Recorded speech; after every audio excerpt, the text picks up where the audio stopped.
খোকা, এটা বিয়ে বাড়ি, একটু তো বোঝার চেষ্টা কর। এমন ভাবে চিৎকার চেঁচামেচি করিস না। লোকের সামনে আমাদের সম্মান চলে যাবে।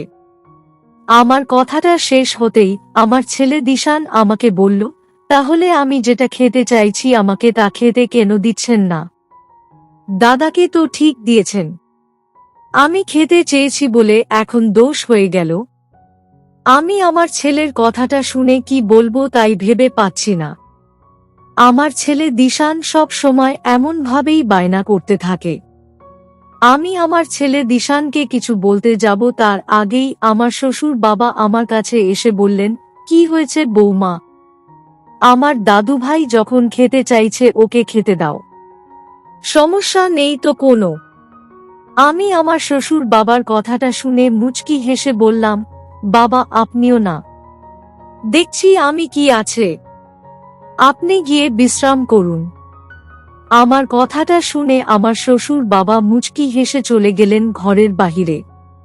আমার শ্বশুর বাবা চলে যেতেই আমি আমার ছেলে দিশানকে বিছানায় বসিয়ে আমার ছেলে দিশানকে, হ্যালো আমার কলিজার বন্ধুরা, কেমন আছো সবাই? প্রতিদিনের মতো আজও আমি তোমাদের মাঝে নতুন একটি ভিডিও নিয়ে হাজির হয়েছি। আজ আমি তোমাদের বলবো আমার নিজের আপন ছেলের সাথে আমার জীবনের আরও একটি অসাধারণ সত্যি গল্প।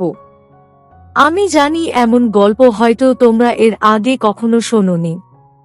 আমি শতভাগ সিওর হয়ে বলতে পারি আজকের ভিডিওটা দেখার পর তোমাদের জল আসবে।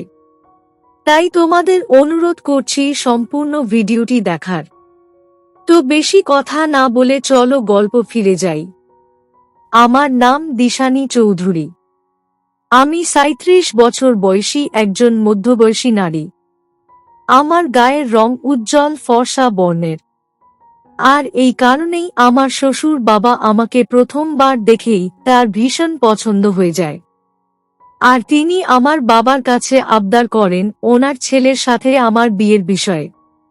আমার বাবা আমাদের এলাকার একজন নামকরা শিক্ষক।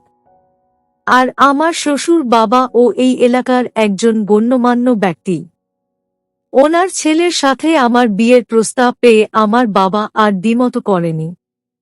আমার বাবা সম্মতি দিলেন বিয়ের। আমি বরাবর আমার বাবা মায়ের সিদ্ধান্তের উপর কখনো কোনো কথা বলিনি। তাই যখন আমার মা আমাকে জানালেন আমার বাবা আমার বিয়ে ঠিক করেছেন, তখন আমি আর কোনো আপত্তি করিনি। আমিও বিয়েতে রাজি হয়ে গেলাম। আমার শ্বশুর বাবা আমাকে সেই দিনই ওনার ছেলের বউ হিসেবে আমাকে তাদের বাড়িতে নিয়ে যান। আমার স্বামীর নাম দেবরাজ চৌধুরী। আমার স্বামী দেবরাজ চৌধুরী দেখতে একদম নায়কদের মতো। তিনি অনেক সুন্দর একজন মানুষ। আমি যদিও বিয়ের আগে আমার স্বামী দেবরাজকে দেখিনি কখনো, তবে বিয়ের পর দেবরাজকে দেখার পর আমি মুগ্ধ হয়ে গেলাম। আমার মনের মাঝে এক অদ্ভুত প্রশান্তি বয়ে গেল। আমার স্বামী দেবরাজ পেশায় একজন ব্যবসায়ী ছিলেন। ব্যবসার কাজে আমার স্বামী দেবরাজকে প্রায় সময় শহরের বাহিরে থাকতে হতো। আমার স্বামী যেমন অনেক ভালো মনের মানুষ, ঠিক তেমন আমার শ্বশুর বাবা অনেক ভালো মনের একজন মানুষ। আমার শ্বশুর বাবা আমাকে একদম ওনার মেয়ের মতো ভাবতেন। আর আমিও আমার শ্বশুর বাবাকে আমার বাবার মতো মনে করতাম। আমার শাশুড়ি মা ছিলেন না। তিনি আজ থেকে প্রায় ৫ বছর আগেই আমাদের সকলের থেকে অনেক দূরে চলে গেছেন। আমার স্বামীর বাড়িতে তেমন কোনো লোক ছিল না। আমি, আমার স্বামী, আমার শ্বশুর বাবা আর দু-একজন কাজের লোক। আমি মোটামুটি আমার শ্বশুর বাড়ির বেশ ভালোই ছিলাম। আমি আমার স্বামী দেবরাজকে অনেক সম্মান করতাম। শুধু যে আমার স্বামীকেই আমি সম্মান করতাম এমন না, আমি আমার শ্বশুর বাড়ির সকলকেই সম্মান করতাম। আর এই বাড়ির সকলে আমাকে স্নেহ করত। আমার বিয়ের প্রায় বছর খানেক সময় অতিবাহিত হতেই আমার কোলে আমার ছেলে দিশান চলে আসলো। আমার ছেলে দিশান আসতেই আমার শ্বশুর বাড়ি থেকে শুরু করে আমাদের বাড়ি অবধি সব জায়গায় খুশির রেশ বয়ে গেল। সকলে অনেক খুশি হলো আমার ছেলে দিশান আসায়। আমিও অনেক খুশি হয়েছি ঠিক, তবে একটা অপূর্ণতা আমার মাঝে সব সময়ই কাজ করত। আমার এই সংসারে হয়তো কোনো টাকার অভাব ছিল না ঠিক, তবে এটা অভাব ছিল তো অবশ্যই। আর সেটা হলো আমার স্বামী দেবরাজ কখনো আমাকে একটু সময় দিতে পারতেন না। আর এই কারণে আমার সব সময় মন খারাপ থাকত। আমার স্বামী দেবরাজ দেখতে অনেক সুন্দর হতে পারে, তবে তিনি পরিপূর্ণ সুস্থ ছিলেন না। আমার স্বামী দেবরাজের অসুস্থতা সম্পর্কে জানতে পেরে আমি আমার স্বামী দেবরাজকে বললাম, শুনুন স্বামী, আপনি যেহেতু অসুস্থ, তাই আপনার চিকিৎসার প্রয়োজন আছে। আর সঠিক সময় চিকিৎসা নিয়ে কারোর কোনো সমস্যা হয় না। আমার বিশ্বাস আপনি দ্রুত সুস্থ হয়ে যাবেন। আমার কথাটা শুনে আমার স্বামী দেবরাজ আমার দিকে তাকিয়ে মুচকি একটা হাসি দিয়ে বললেন, আমি সত্যি অনেক ভাগ্যবান পুরুষ। তা না হলে এমন স্ত্রী আমি কখনো পেতাম না। আমি আমার স্বামীর কথাটা শুনে মুচকি হেসে বললাম, কেন নয়? একজন আদর্শ স্ত্রী শুধুমাত্র ভালো সময় পাশে থাকে না স্বামী, ভালো সময় থেকে শুরু করে খারাপ সময়, একদম সব সময় পাশে থাকে। আপনি চিন্তা করবেন না, সব ঠিক হয়ে যাবে স্বামী। আমার স্বামী দেবরাজ আমার কথাটা শেষ হতেই মুচকি হাসি দিয়ে আমার ঘর থেকে বেরিয়ে গেলেন। এইদিকে আমার ছেলে দিশানকে আমি পড়াশোনার জন্য স্কুলে পাঠিয়ে দিয়েছি। আমি চাই আমার সন্তান সুশিক্ষায় শিক্ষিত হয়ে দেশ ও দেশের মানুষের সেবা করুক। আমার ছেলে দিশান আমার মতো হয়নি। আমার ছেলে দিশান এক প্রকার জেদি একটা ছেলে। সে সব সময় বায়না করতে পছন্দ করে, আর তার করা বায়নাগুলো পূরণ না হলে সে মন খারাপ করে ফেলে। আমার ছেলে দিশানের এমন সব বায়না পূরণ করতে আমার ও ভালো লাগে। আমি ধরতে গেলে প্রায় সারা দিন বাড়িতেই থাকি। আমি সারা দিন বাড়িতে থেকে আমার সংসারের সকল কাজকর্ম করে থাকি। আর যখন আমার হাতে কোনো কাজ থাকে না, আমি ফ্রি থাকি, তখন আমি আমার শ্বশুর বাবার সাথে সে গল্প করে থাকি। আমার শ্বশুর বাবা আমার একটা ভালো বন্ধুর মতো। তিনি সব সময় আমার সাথে গল্প করে শান্তি পান। যদিও আমার এই বাড়িতে কথা বলার জন্য তেমন কেউ নেই, তাই আমি সব সময় আমার শ্বশুর বাবার সাথেই কথা বলে থাকি। আমি রোজকার মতো আজ ও বিকেলের দিকে আমি আমার শ্বশুর বাবার ঘরে চলে আসি। আমি আমার শ্বশুর বাবার ঘরে আসতেই দেখতে পেলাম আমার শ্বশুর বাবা তার বিছানায় বসে আছে আর কিছু একটা ভাবছেন। আমি আমার শ্বশুর বাবাকে এমনভাবে বসে ভাবতে দেখে জিজ্ঞেস করলাম, বাবা আপনি কি ভাবছেন? কোনো সমস্যা হয়েছে কি বাবা? আমার কথাটা শুনে আমার শ্বশুর বাবা বললেন, আর বলিস না মা, আমার ছোট ভাই মিন্টু আছে না, ওর মেয়ের বিয়ের আমাদের সবাইকে যেতে বলেছে বিয়েতে, কিন্তু আমার ইচ্ছা করছে না যেতে। এখন ভাবছি কি করে না বলবো। তাছাড়া ও আমার নিজের ছোট ভাই। আমি যদি না যাই তবে বিষয়টা দেখতে একটু অন্যরকম লাগবে। আমি আমার শ্বশুর বাবার কথাটা শুনে মুচকি হেসে বললাম, কেন যাবেন না বাবা? তাছাড়া অনেক দিন তো হলো আমরা বাহিরে গিয়ে কোনো অনুষ্ঠানে অংশগ্রহণ করছি না। এই বিয়েতে গেলে আমাদের সকলের ভালো লাগবে। আমার কথাটা শুনে আমার শ্বশুর বাবা বললেন, কি করে যাব রে মা? আমার ছেলেটা দেবরাজ তো ব্যবসার কাজে বাহিরে গেছে। ছেলেটা বাড়ি ফিরতে তো এক সপ্তাহের মতো সময় লাগবে। আমার শ্বশুর বাবার কথাটা শুনে আমি বললাম, আরে বাবা, এত চিন্তা করলে কি করে হবে? একজনের জন্য তো আর সবকিছু থেমে থাকবে না, তাই না? আপনি আর না করবেন না। আমরা আগামীকাল চলে আসব, এটা বলে দিন। আমার কথাটা শুনে আমার শ্বশুর বাবা মুচকি হেসে আমাকে বললেন, পাগলি মেয়ে একটা। ঠিক আছে, আমি তাই বলে দিব। তুই বরং এখন গিয়ে আমাদের জামা কাপড় সবকিছু গুছিয়ে নে। আর দিশানকে ও বলে দিস আগামীকাল আমরা বিয়েতে যাচ্ছি। আমি আমার শ্বশুর বাবার কথাটা শুনে বললাম, ঠিক আছে বাবা, আমি বলে দিব। আমি আমার শ্বশুর বাবার সাথে বসে আরো কিছু সময় গল্প করলাম। আমার শ্বশুর বাবার সাথে এমনভাবে বসে গল্প করতে আমার ভীষণ ভালো লাগে। আমি আমার শ্বশুর বাবার সাথে কথা বলা শেষ করে নিজের ঘরে চলে আসলাম। আমি আমার ঘরে ফিরে আসতেই আমি দেখতে পেলাম আমার ছেলে দিশান নিজের পড়ার টেবিলে বসে পড়াশোনা করছে। আমি আমার ছেলে দিশানকে পড়াশোনা করতে দেখে বললাম, দিশান বাবা, আমার পড়াশোনা শেষ করে আমার কথা শুনে যাস কেমন? আমার কথাটা শেষ হতেই আমার ছেলে দিশান আমার দিকে এগিয়ে এসে বলল, কি কথা মা, এখনই বলুন। আমার পড়াশোনা প্রায় শেষ। আমি আমার ছেলের কথাটা শুনে বললাম, তোর জামা কাপড়গুলো গুছিয়ে নিস, আগামীকাল আমরা বিয়ে বাড়িতে যাব। আমার কথাটা শুনে আমার ছেলে দিশান খুশিতে নেচে উঠল আর দ্রুত নিজের জামা কাপড়গুলো গুছিয়ে নিতে শুরু করল। আমিও আমার সকল জামা কাপড় গুছিয়ে নিলাম। পরদিন সকাল সকাল আমি আমার শ্বশুর বাবা ও আমার ছেলে দিশানকে নিয়ে বাড়ি থেকে বেরিয়ে পড়লাম বিয়ে বাড়িতে যাওয়ার উদ্দেশ্যে। আমি আমার শ্বশুর বাবা ও আমার ছেলেকে নিয়ে গাড়ি করে বেরিয়ে পড়ার প্রায় ঘন্টা খানেক সময় পর আমরা পৌঁছে গেলাম বিয়ে বাড়িতে।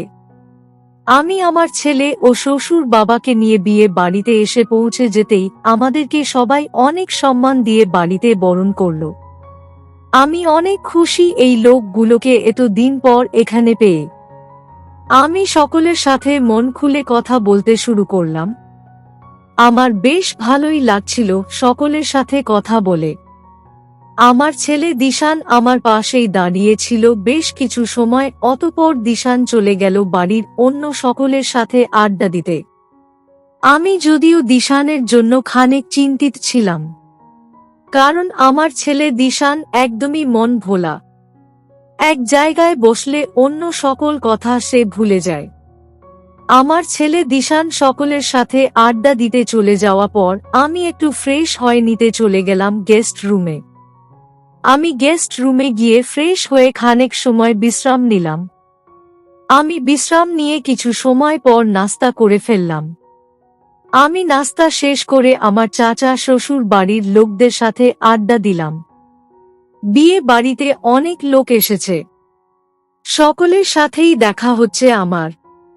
সকলের সাথে যে শুধুমাত্র দেখা হচ্ছে তা কিন্তু নয়, সকলের সাথে বসে আড্ডা ও দিতে হচ্ছে, সেই সাথে কথা ও বলতে হচ্ছে। আমি বেশ কিছু সময় সকলের সাথে বাহির বসে গল্প করার পর আমার ছেলে দিশান আমার কাছে চলে আসলো আর আমাকে জিজ্ঞেস করল, মা, আপনি এখানে বসে আছেন, দাদাকে দেখেছেন?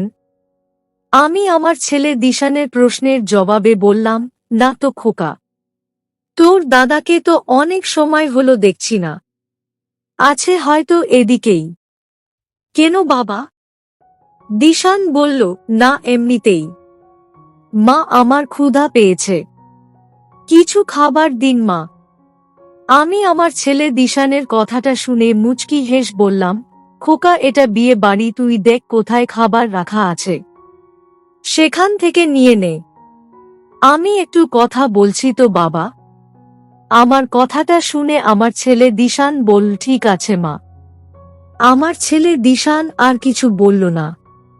আমার ছেলে দিশান সোজা চলে গেল বাহিরে। আমার ছেলে দিশান চলে যাওয়ার পর আমি আমার মতো আবার আড্ডা দিতে লাগলাম। আমি আড্ডা দিতেই আচমকা আমার শ্বশুর বাবা এসে আমাকে বললেন, বৌমা, আমার ক্ষুধা পেয়েছে, আমাকে কিছু খাবার দে তো মা। আমি আমার শ্বশুর বাবার কথাটা শুনে বললাম, আসুন বাবা, দিচ্ছি। আমি আমার শ্বশুর বাবাকে নিয়ে সোজা চলে গেলাম খাবার ঘরে। আমি আমার শ্বশুর বাবাকে খাবার বেড়ে দিতেই আমার শ্বশুর বাবা খাবার খেতে লাগলেন। আমি তার পাশেই বসে খাবার দিচ্ছি। এমন সময় আচমকা আমার ছেলে দিশান খাবার ঘরে এসে আমাকে আর আমার শ্বশুর বাবাকে দেখে খানিক চিৎকার করে বলতে লাগলো, আমি খাবার চাইলে তখন আপনি বাহানা করে বলেন খুঁজে নিতে। আর দাদা চাইতেই আপনি দাদাকে খাবার বেড়ে দিচ্ছেন। আমার ছেলে দিশানের এমন চিৎকার শুনে আমি আমার ছেলে দিশানকে বললাম, খোকা এটা বিয়ে বাড়ি, একটু তো বোঝার চেষ্টা কর। এমন ভাবে চিৎকার চেঁচামেচি করিস না, লোকের সামনে আমাদের সম্মান চলে যাবে। আমার কথাটা শেষ হতেই আমার ছেলে দিশান আমাকে বলল, তাহলে আমি যেটা খেতে চাইছি আমাকে তা খেতে কেন দিচ্ছেন না? দাদাকে তো ঠিক দিয়েছেন, আমি খেতে চেয়েছি বলে এখন দোষ হয়ে গেল। আমি আমার ছেলের কথাটা শুনে কি বলবো তাই ভেবে পাচ্ছি না।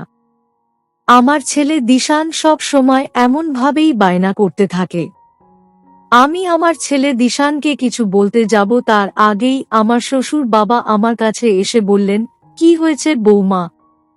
আমার দাদুভাই যখন খেতে চাইছে ওকে খেতে দাও, সমস্যা নেই তো কোনো। আমি আমার শ্বশুর বাবার কথাটা শুনে মুচকি হেসে বললাম, বাবা আপনিও না, দেখছি আমি কি আছে, আপনি গিয়ে বিশ্রাম করুন। আমার কথাটা শুনে আমার শ্বশুর বাবা মুচকি হেসে চলে গেলেন ঘরের বাহিরে। আমার শ্বশুর বাবা চলে যেতেই আমি আমার ছেলে দিশানকে বিছানায় বসিয়ে আমার ছেলে দিশানকে খাবার দিতেই আমার ছেলে দিশান মন ভরে খাবার খেতে লাগল। আমি যদিও চাইছিলাম না আমার ছেলে দিশানকে এখন খাবার খেতে দিতে, তবে আমার শ্বশুর বাবার জন্য এখন দিশানকে খাবার খেতে দিতে হলো। আমার ছেলে দিশান খাবার খাওয়া শেষ করে নিতেই আমাকে বলল, মা খাবারটা অনেক স্বাদ হয়েছে, এখন থেকে রোজা আমাকে এমন খাবার খেতে দিবেন কেমন? আমি আমার ছেলে দিশানের কথাটা শুনে হেসে ফেললাম আর বললাম, পাগল ছেলে, আমার রোজ এক খাবার খেতে ভালো লাগবে তোর? দিশান বলল, অবশ্যই লাগবে মা, আপনি দিবেন কি না সেটা বলুন। আমি হেসে ফেলে বললাম, হ্যাঁ দিব, এখন দ্রুত খাবারটা শেষ করে নে খোকা, বাহিরে অনেক মানুষ এসেছে, তাছাড়া আমার ও অনেক কাজ আছে তো। আমার ছেলে বলল, আপনার সকল কাজ আমি করে দিব মা, আপনাকে কোনো চিন্তা করতে হবে না। আমি আমার ছেলের কথাটা শুনে মুচকি হাসলাম। এমনিতে আমার ছেলে দিশান অনেক কাজের ও আছে, অতঃপর আর কি। বিয়ে বাড়িতে আমি, আমার ছেলে ও আমার শ্বশুর একসাথে মিলে অনেক আনন্দ করলাম। সত্যি আজ আমি অনেক দিন পর বাড়ির বাহিরে এই অনুষ্ঠানে আসতে পেরে অনেক খুশি হয়েছি। তো বন্ধুরা, এই ছিল আমার নিজের আপন ছেলে ও শ্বশুর বাবার সাথে আমার জীবনের একটি সত্যি ঘটনা। তোমাদের কেমন লাগলো আজকের গল্পটা? অবশ্যই কমেন্টে জানাবেন। প্রিয় বন্ধুরা, আজকের ভিডিওটি এখানেই শেষ করলাম। যদি আমাদের ভিডিওটি আপনাদের ভালো লেগে থাকে তবে একটা লাইক করবেন এবং চ্যানেলটি সাবস্ক্রাইব করবেন। আজকের জন্য আপনাদের কাছে বিদায় নিচ্ছি। দেখা হবে আগামীকাল নতুন একটি ভিডিও নিয়ে। সে পর্যন্ত সবাই ভালো থাকবেন। ধন্যবাদ।